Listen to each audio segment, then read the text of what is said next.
Thank you, Mr. Speaker. Last night I met again with leaseholders whose lives have been torn apart by the cladding and building safety scandal. Now, the Prime Minister will recall that he told the House on the 3rd of February, and I quote, "No leaseholder should have to pay for the unaffordable costs of fixing safety defects that they did not cause and are no fault of their own. No ifs, no buts, an unequivocal pledge." Now, the government's measures so far fall well short of fulfilling it. So could the Prime Minister say now, not what has been done, but what he will do to deliver his promise?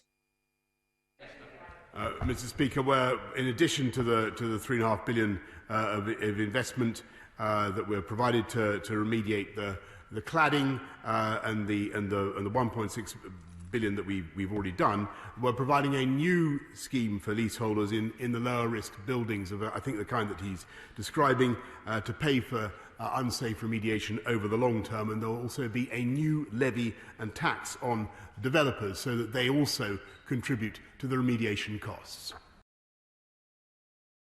As movingly explained on Monday, even now lessees are being handed bills well in excess of £70,000 for hugely expensive waking watch arrangements and other costs which they cannot possibly afford.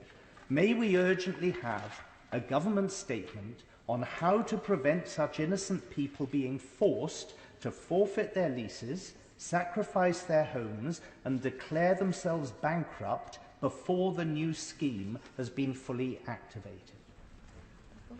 Madam Speaker, the Government has always been clear that leaseholders should not have to have undue worry about the costs of remediating historic defects that they didn't cause.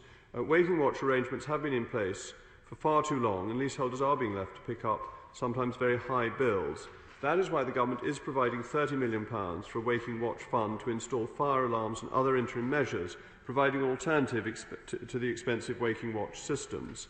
I will take this up on my right honourable friend's behalf with the Secretary of State, but there are MHCLG questions on the 19th of April, and I would point to the measures that the Government has introduced, which my right honourable friend referred to, that will be of considerable assistance to leaseholders and get the right balance between leaseholders, the taxpayer and freeholders.